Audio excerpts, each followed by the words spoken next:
What made you actually switch? Because I understand you took a pay cut when you switched over to WCW. I did. I was looking to actually renegotiate my contract with WB. It was just a business thing. So when your contract runs up WB at the time, you had to give a 90-day notice. Didn't mean you were leaving. Just meant you wanted to redo your deal. You just didn't want to roll over. So I wanted to be able to do maybe some things in the fitness endeavor, because the money back then, it was always good for me. But I thought maybe I could do some things outside of wrestling, workout wise, and make some extra money. Maybe doing commercials. I didn't know, but I wanted the flexibility in my contract. And so I gave my 90-day notice because I didn't normally do that. But Vince and I were negotiating through it. My 90-day contract ran out, but Vince and I had such a good personal relationship that we went on for months after that. But the lawyers, it wasn't between Vince and I, but the lawyers are working that out, the language in the contract. And it was kind of dragging out a little bit. And I just had a happen chance conversation with Sting. I didn't even know they were going to start a new show. Right. And I told him, and it came up a conversation that my contract was up and I was no longer under contract with WWE. He goes, wait a second. Sting almost like dropped the phone. You're working at WWE right now and you're not under contract? I go, no, my contract, I gave a 90-day notice and expired a couple months back. He was like, you're kidding me. I go, no. So he called Eric Bischoff and the rest is history. I ended up being the surprise guy on Monday Nitro in Minneapolis.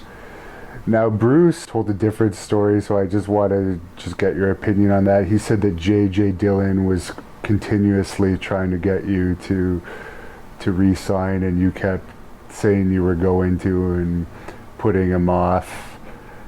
And I guess that's why, in his opinion, J.J. may have had some heat with you after that. But J.J. never mentioned that to me. We're good friends now. We see each other quite often. I'm not aware of that. I did most of my negotiations was through a lawyer. Okay. So if there were, JJ might have had a problem with what was going on in negotiations, because negotiations sometimes can be tenuous and frustrating. Right. I was a little frustrated, but really the opportunity with a new show that I didn't even know about, Monday Nitro, came up all last minute. Right. I'd never planned. I totally planned on re-signing. I wasn't putting anybody off at all. I was planning on re-signing with WWE. Yeah, I just wanted to bring that up because this podcast, I'm surprised you haven't heard about it, but it was all about you. They talked about your career for 70 minutes, I think it was. Okay. I listened to it on the way down. Oh, I got you. But everybody's perspective can be different, right? Yeah. JJ's, he might have been very frustrated with my attorney. Yeah. But I was just trying to get the right language in there. My attorney was, not me. My attorney was the one guiding me. Right. It was just a business thing. But I wasn't like leading anybody on and like negotiating with WWE, WCW at the time at all. That all happened in a matter of like a couple weeks. I went from thinking I was going to re-sign with WWE to walking out on Nitro in a matter of like a week and a half. It all happened. And that quick. And you wrestled in New Brunswick, Canada the night before. Was that your last scheduled match, or was there other matches that WWE was expecting you to do? Once again, I was not under contract. Okay. So I was on night-to-night basis anyways. Right. But but one of the disappointing things was I wasn't able to give notice. Right. That was part of the agreement, that Eric Bischoff wanted it to be a surprise if I came to WCW. And Eric Bischoff, I had heard, wasn't a big Lex Luger fan.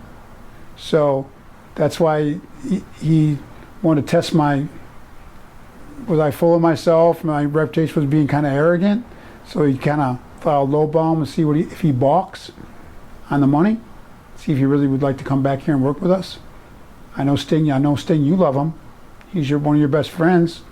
But, and Eric, I said, man, I'd love to be a part of that and get to come back and be with my best friend Sting, and got a new show going. So, and boy, it worked out good.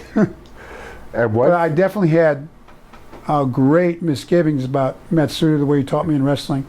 It wasn't a thing of real character, integrity that I did with Vince, not giving me notice. And if I had done it over again now, it worked out literally good with me with WCW, I would have told Eric that I would have to give notice and talk to Vince. And if the stipulation was to just walk off his house show and the next night be in a ring with WCW, I would like to think I wouldn't do that. Now we all have things people realize behind the scenes, taking care of our family and taking the best opportunity, but I would have wanted to do it with character and integrity. And Vince and I were close outside of the ring. So that was, even back then, I had a lot of turmoil over that, doing it that way. What did you hear from the WWE side? Because obviously there was probably still pay that they owed you. You probably had some contact after. Did you hear any feedback to what happened? Yeah, they said, we're not going to pay you anything. So that was the feedback. You're with them now, and if you want the money, sue us. Did you? I did not. I did not. I see. I decided best to move on. I looked into what it would take to try, and to sum it up, it would have been a long line. How much did they owe you? Oh, I don't know. There was some pay-per-view money and some marketing money, I'm sure. The house show that you just... I'd have no idea what would have added up to. Do you think the reason why you're not yet in the WWE Hall of Fame could possibly be because of animosity from that Nitro? I'm with the ambassador program now, so if there was animosity, I don't think I'd be an ambassador for WWE. So I don't know. It'd be a real honor if I ever get in. Someday there's a lot of great wrestlers that aren't in there yet. So someday I ever get it, it'd be great. If I don't, I don't. But it'd be a real honor if I ever do, of course. Thank you for watching the Hannibal TV. Please like this video if you enjoyed it and click the subscribe button to not miss any of our latest shoot interviews, match videos, or news updates. Support us on patreon.com for $1.99 a month to watch our full shoot interviews ad-free and help our channel grow. Follow us on Twitter at the Hannibal TV for instant updates.